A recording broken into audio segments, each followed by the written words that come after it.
আজ ছিল নীল পুজো, তাই চলে গেলাম গঙ্গায় স্নান করতে দুজনা মিলে।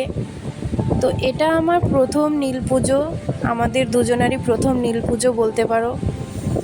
তো আমরা দুজনাই পুজো দেব বাবা ভোলেনাথের কাছে চলে যাচ্ছি আমরা স্নান করে গঙ্গায়। ওইখান থেকেই আমরা বাবা ভোলেনাথের মন্দির আছে, ওইখানেই পুজো দেব সেইটা ভেবেই বাড়ি থেকে বেরিয়েছি।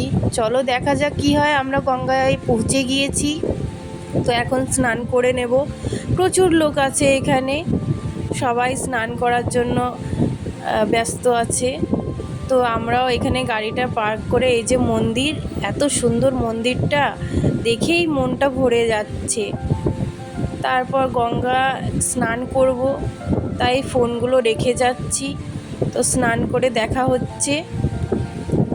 যেহেতু আমরা দুজনে গিয়েছিলাম, আমাদের ক্যামেরা ধরার কেউ ছিল না, সেই জন্য স্নান করার ভিডিওটা তোলা হয়নি।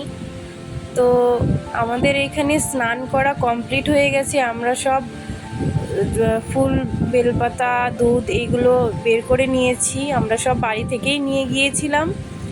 তো এখন বাবার মাথায় জল ঢালার পালা।